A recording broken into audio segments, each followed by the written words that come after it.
Good morning, students. Myself, Dr. Mala Agrawal, Associate Professor in Botany, PPT Government College, Chimanpura, Shahpura, Jaipur. हम पढ़ रहे हैं BSc third year में। आप सभी जानते हैं कोविड-19 के कारण सभी स्टूडेंट्स को बीएससी सेकेंड ईयर से थर्ड ईयर में प्रमोट कर दिया गया है। और हमारा सेशन स्टार्ट हो गया है। हम पढ़ेंगे paper first plant morphology and anatomy के बारे में।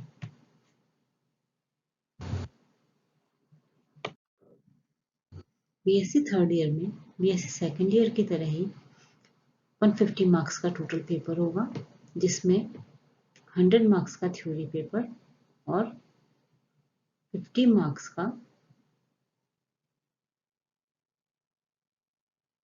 प्रैक्टिकल पेपर होगा। थ्योरी पेपर में 3 पेपर होंगे। पेपर फर्स्ट जो कि प्लांट मॉर्फोलॉजी एंड एनाटॉमी, जिसके बारे में हम पढ़ेंगे आगे की क्लासेस में डिटेल में। सेकंड पेपर है plant taxonomy and embryology. Third paper है plant ecology and economic botany. तो हम पढ़ेंगे प्लांट मॉर्फोलॉजी एंड एनाटॉमी के बारे में। सबसे पहले हम जानें प्लांट मॉर्फोलॉजी एंड एनाटॉमी क्या होता है। इस पेपर में 2 वर्ड्स आए, plant morphology and plant anatomy.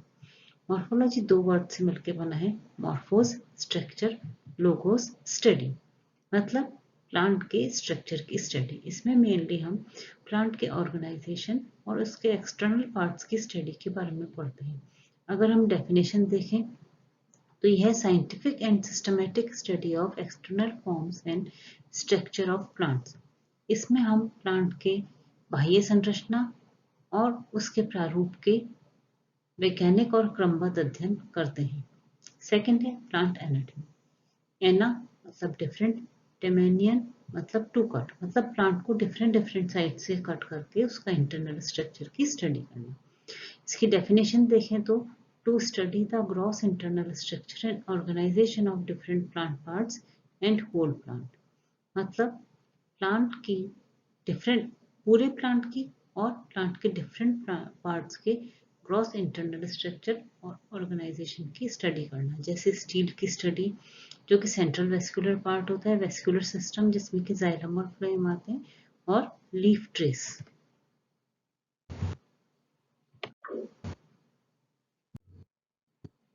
हम देखें प्लांट का general structure, shoot system.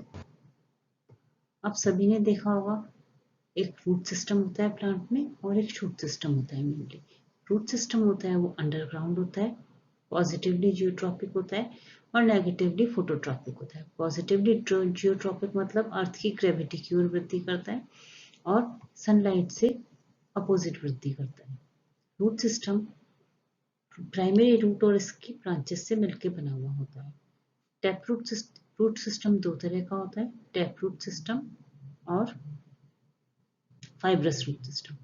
Tap root system में एक प्राइमरी रूट होती है और उससे अनेक रूट्स डेवलप होती है। प्राइमरी रूट जो होती है वो मुख्यतः एम्ब्रियो के या सीड के रेडिकल पार्ट से उत्पन्न होती है।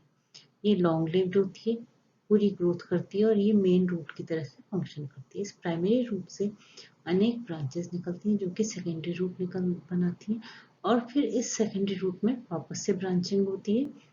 ये जो ब्रांचेस सेकेंडरी रूट से बनती हैं ये टर्शरी रूट्स कहलाती हैं। दूसरा है ये जो टैप रूट सिस्टम होता है ये डाइकॉट्स में और बड़े प्लांट्स में पाया जाता है। दूसरा है फाइब्रस रूट सिस्टम जो कि मोनोकॉट्स में पाया जाता है। जैसा कि आप देखते हैं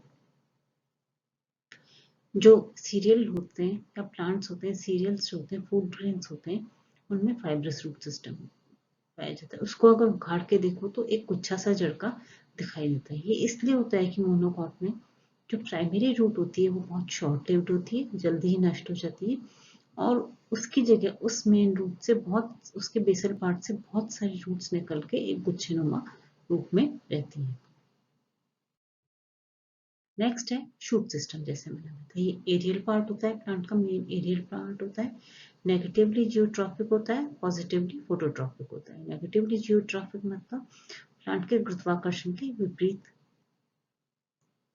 वृद्धि करता है और पॉजिटिवली फोटोट्रॉपिक मतलब लाइट की तरफ वृद्धि करता है। जो स्टेम होता है, जैसे कि हमने देखा, प्लांट का प्राइमरी मुख्य प्राथमिक एरियल पार्ट होता है। उसमें अनेक अपेंडेजेस लगते हैं जिसमें मुख्य होते हैं लीफ और ब्रांचेस। लीफ हम सब जानते हैं, लीफ उत्तर रिस्पॉन्सिबल होती है प्लांट में होने वाले फोटोसिंथेसिस के लिए। फोटोसिंथेसिस में लीफ में क्लोरोफिल पाया जाता है क्लोरोप्लास्ट में, जिसके के कारण उनमें फोटोसिंथेसिस का प्रोसेस होता है, जिससे कि रेडिएंट एनर्जी केमिकल एनर्जी के रूप में परिवर्तित होती है और कार्बोहाइड्रेट्स के रूप में स्टोर्ड रहती है, जिससे कि इसलिए प्लांट्स को प्राइमरी प्रोड्यूसर्स भी कहा जाता है, क्योंकि प्लांट्स ही हैं जो कि क्लोरोफिल की सहायता से रेडिएंट एनर्जी को केमिकल एनर्जी में बदल के कार्बोहाइड्रेट्स का निर्माण करते हैं। बाकी सभी एनिमल्स और ह्यूमन बींग्स प्लांट्स के ऊपर डिपेंड रहते हैं, इसलिए इनको प्राइमरी प्रोड्यूसर्स भी कहा जाता है। ये प्राइमरी प्रोड्यूसर्स क्यों होते हैं? क्योंकि इनमें जो लीफ होती है वो प्लांट का फूड ऑर्गन होती है, जो कि सनलाइट से फूड का निर्माण करती है। तो यह प्राथमिक या फर्स्ट स्टेज है जहाँ भी कि फूड का या कार्बोहाइड्रेट्स का निर्माण होता है। एनिमल्स कभी भी कार्बोहाइड्रेट्स का निर्माण नहीं कर सकते। ये मेन फोटोसिंथेटिक ऑर्गन है, फ्लैट होती है और एक्सपेंडेड होती है। जो स्टेम होता है और जो ब्रांचेस होती हैं वो कुछ कुछ दूर पर उनमें पर्व संधियां पाई जाती हैं। दो पर्व संधियों के बीच का स्थान पर्व कहलाता है। तो स्टेम जो होता है वो नोड्स और इंटर नोड्स में डिवाइडेड होता है। दो नोड्स के बीच का प्लेस इंटर नोड होता है। लीव्स मुख्यतः या हमेशा ही नोड्स के ऊपर लगाए लगती हैं। एक नोड पे एक लीफ भी हो सकती है, दो लीफ भी हो सकती है और एक से अधिक एक चक्र में अनेक लीव्स भी हो सकती हैं। इस आधार पे इनको अलग अलग नाम दिए गए हैं कि एक नोट पे एक लीफ पाई जाती है, दो लीफ पाई जाती है, मल्टीपल लीव्स पाई जाती है। ये तो हुआ लीफ का नंबर।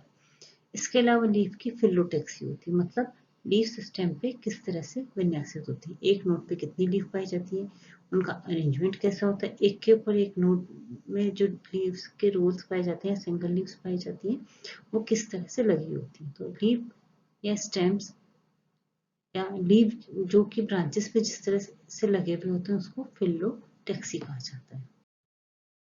फिर अगर हम फ्लावर देखें, लीफ जो थी और स्टेम जो था, रूट सिस्टम था, वो प्लांट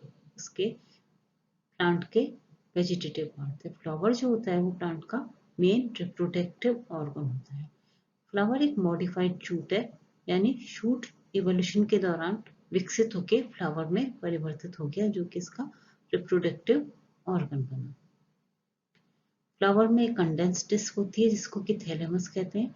उसके ऊपर चार रोल्स लगे हुए होते हैं, कैलिक्स, कोरोला, एंड्रोशियम और गाइनोशियम।